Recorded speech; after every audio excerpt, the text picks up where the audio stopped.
Жаннаты Евлоевой 13. Она с рождения больна энцефалопатией мозга. У девочки также задержка психоречевого развития. Родителей у Жанет нет, но бабушка всегда рядом. Лида Мальсагова о семейной диспансеризации узнала случайно. Решила совместить приятное с полезным. Ведь вместе с профилактической акцией для виновников торжества сегодня организовали концерт. Офтальмолога, лор-врача, ну и других врачей здесь прошли. Очень удобно, заодно и музыку слушаем, веселимся. Праздник детский все же. Праздник великолепный. Семейная диспансеризация – это отличная возможность сделать осмотр в такой праздничной обстановке, так как дети боятся кабинета врачей. Акция направлена на пропаганду семейной идиллии и понимание родителей и детей. Она представлена в виде квеста, который проходит в игровой форме. Но помимо этого для детей представлено много развлекательных программ. Сегодня у нас здесь работает очень много зон.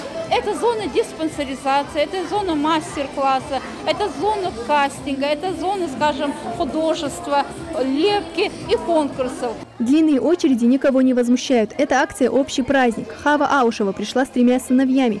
Вместе с детьми прошла консультацию у специалистов. Ребята выполняли разного рода задания, рисовали, отвечали на вопросы.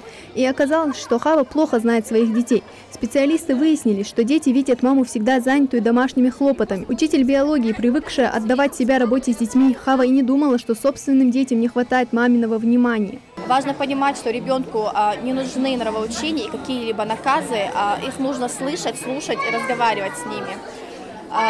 Знаете, вот иногда надо меняться с детьми местами, чтобы мы, родители, лучше понимали их. Диспансеризация семейная, я родитель, который сейчас проходит здесь, в Назране, это прекрасный проект, который действительно сохраняет и сплачивает семьи, несет людям умное, доброе, вечное и помогает детям, и помогает родителям. Для них сегодня и концерт, и вкусные угощения, и самые добрые слова. Праздник для самых маленьких жителей организовал в этот особенный день Всероссийский фонд защиты детей совместно с Министерством образования региона.